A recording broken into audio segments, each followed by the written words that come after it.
ہر مسلمان جانتا ہے کہ حج بیت اللہ اسلام کے بنیادی فرائض میں سے ایک فریضہ ہے اور فرائض ادا کرنے کے لیے ہی ہمیں پیدا کیا گیا ہے۔ اللہ تعالی ہمیں جو قوت اور مال عطا فرماتے ہیں وہ ہماری لازمی ضروریات کے بعد اس لیے ہوتا ہے تاکہ ہم فرائض ادا کریں۔ فرائض ہی جنت کی ضمانت ہے اور یہ ہر انسان کی کامیابی کے لیے لازم ہے۔ اللہ تعالیٰ اپنے بندوں کی عبادت کا محتاج نہیں ہے۔ جو چیزیں ہم پر فرض کی گئی ہیں وہ ہمارے ہی فائدہ اور بقا کے لیے ضروری ہیں۔ آگے ہم نے ہمیشہ کی زندگی گزارنی ہے۔ جب حج فرض ہے تو ضروری ہے کہ مسلمانوں کو اس کا شوق ہو، اس کی قدر ہو۔ مگر ہمارا عمومی رویہ کیا ہے؟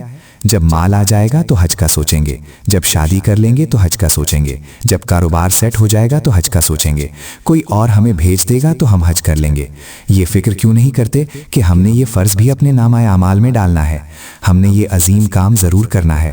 جب یہ سوچ ہوگی تو دعا بھی کریں گے، مال آتے ہی حج کے لیے لپکیں گے، مگر یہ سوچ نہیں ہے، اس لیے مال آتا ہے اور اڑ جاتا ہے یا کہیں جم جاتا ہے۔ آج کتنے مسلمان حج سے محروم ہیں، حالانکہ ہمارے معاشرے میں حج آ جائے تو ہر طرف خوشحالی کا دور تارا ہو اور ہم حرمین شریفین کا نور اپنے ساتھ لیے چلتے پھریں۔